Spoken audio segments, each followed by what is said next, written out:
castigo divino, apocalipse, apenas obra do acaso ou influência da ação humana?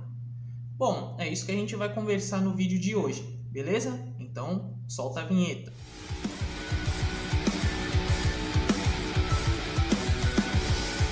E aí, galerinha, tudo bem com vocês? Bom, eu espero que sim. Mas eu vim aqui para a gente conversar sobre um assunto muito sério, que são os fenômenos, as catástrofes naturais que têm acontecido em pleno ano de 2020.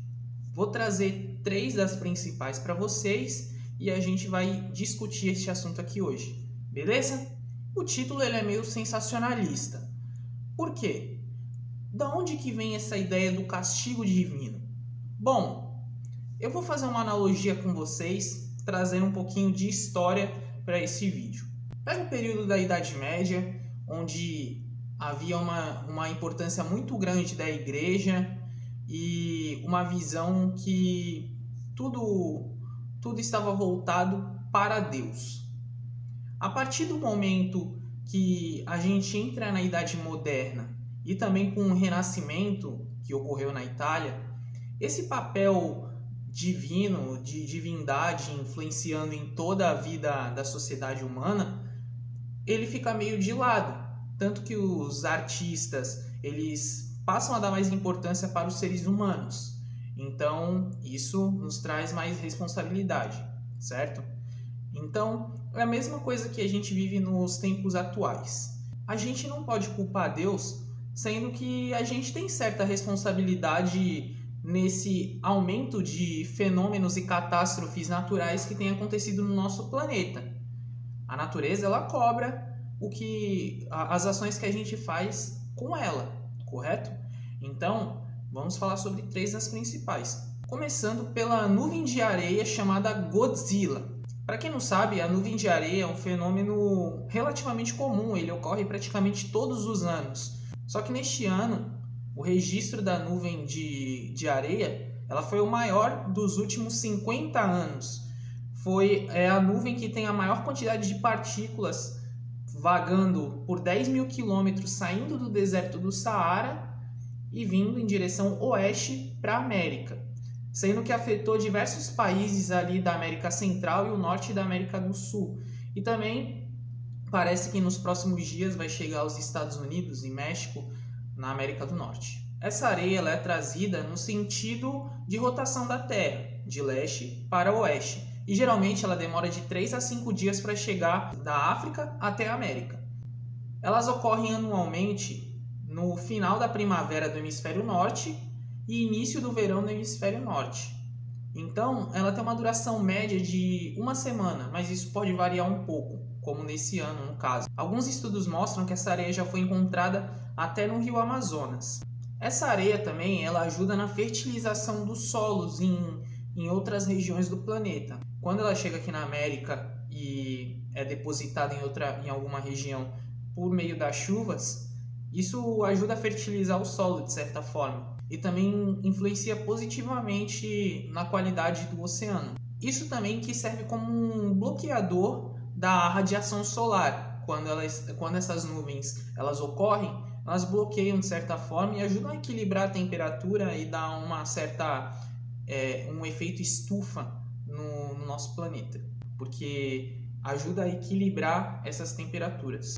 Só que pela quantidade excessiva de areia que foi trazida esse ano, ela tampou os céus de vários países da América Central e também acaba influenciando na qualidade do ar. São países aí que ficam numa região tropical do planeta, isso significa que tem uma umidade do ar elevada. E com essa tempestade de areia, né, com essa quantidade excessiva de areia na atmosfera, essa umidade ela é reduzida em até 50%. Então, alguns governos decretaram estado de emergência e pediram para as pessoas também usarem máscaras ao sair na rua e também evitar fazer atividades físicas ao ar livre. Também isso é agravado com a questão da pandemia, né? Então, une o útil ao agradável. Se você sair de máscara, você vai impedir 2 problemas ao mesmo tempo.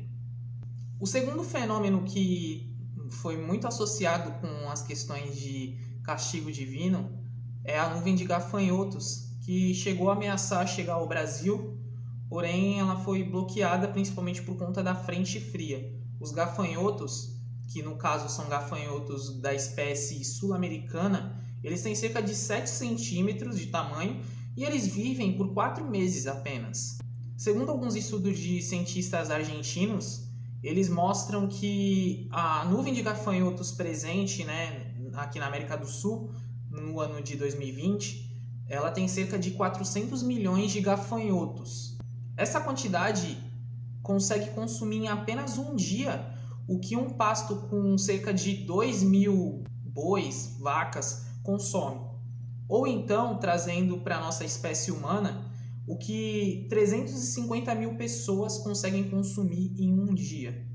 Apesar disso, eles não causam problemas diretos aos seres humanos. Eles não transmitem doenças e também nem nos atacam porque eles são vegetarianos.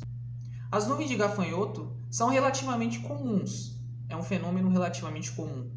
Porém, isso ocorre principalmente quando há uma escassez de alimentos. O ser humano ele tem uma influência nas nuvens de gafanhoto, porque se há mais desmatamento, se o ser humano influencia na quantidade dos regimes de chuva, por exemplo, isso faz com que tenhamos menos plantas, os gafanhotos têm menos o que comer e a gente vai ter cada vez mais nuvens de gafanhoto que vai prejudicar a gente indiretamente, porque eles vão consumir as lavouras, por exemplo. Além da nuvem da América do Sul, esse ano a gente tem uma nuvem bem forte também na África Oriental, que afeta a Somália, o Quênia e a Etiópia.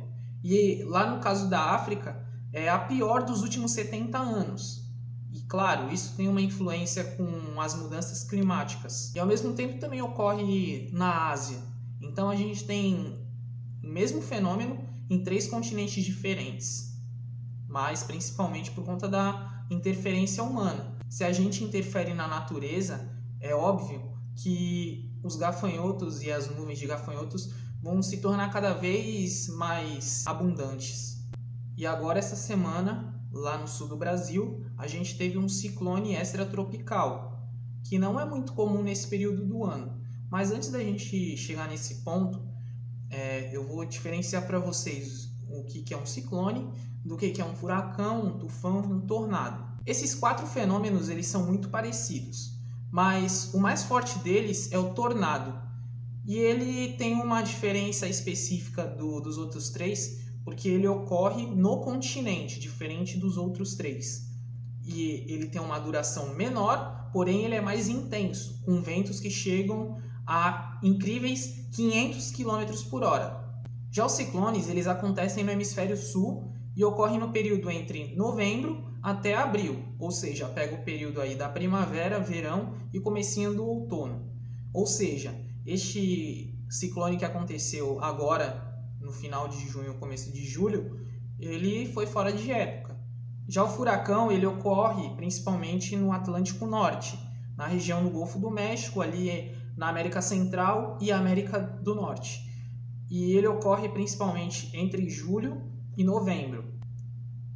E o tufão acontece no noroeste do Oceano Pacífico, na região da Ásia. E acontece principalmente entre maio e outubro. Esses 4 fenômenos são chamados de tempestades tropicais. Para uma tempestade tropical acontecer, ela tem que registrar ventos de, no mínimo, 119 km por hora, além da queda de 24 hectopascal em um período de 24 horas. E o que seria isso, traduzindo? É a queda da pressão atmosférica em 24 horas, uma queda brusca da pressão atmosférica. Essa região onde que se forma essa zona de baixa pressão, ela funciona como se fosse uma panela de pressão explodindo. Então, quando uma panela de pressão explode, o ar se torna tão veloz que ele sobe numa velocidade imensa e o ar frio desce numa velocidade também tão rápida quanto. Só que isso ocorre em forma de redemoinhos. Então acaba formando aquela característica forma de redemoinho. O padrão da pressão atmosférica é de 1013 hectopascal ao nível do mar. Só que quando há uma zona de baixa pressão, ela é menor do que isso. Então, como eu disse para vocês, 24 hectopascal em 24 horas gera essa panela de pressão. Para esses fenômenos de tempestade tropical acontecerem, eles precisam de um oceano com águas quentes. E como a média de temperatura dos oceanos vem aumentando, principalmente por influência do aquecimento global causada e acelerada pela ação humana, isso faz com que esses fenômenos sejam cada vez mais frequentes e cada vez mais fortes. Isso, inclusive, faz com que os cientistas que estudam esses fenômenos no caso, eles queiram até acrescentar 1 grau na escala ou uma nova categoria, que é a escala de Saffir-Simpson, que vai de 1 a 5. E como os ventos eles estão se tornando cada vez mais fortes, eles querem acrescentar a escala 6, porque essas mudanças climáticas estão alterando a capacidade de formação dos fenômenos de tempestades tropicais. Então, já não é mais suficiente a escala que a gente tem atualmente para medir esses fenômenos. Bom, então basicamente nesses 3 fenômenos que a gente falou aqui hoje, tem influência humana. Então, não é um castigo divino, talvez não seja o apocalipse se a gente conseguir ter uma consciência mais sustentável, né? Ter uma consciência ambiental e de sustentabilidade para alterar isso a médio e longo prazo. Senão, a gente vai rumar, sim, ao fim do mundo.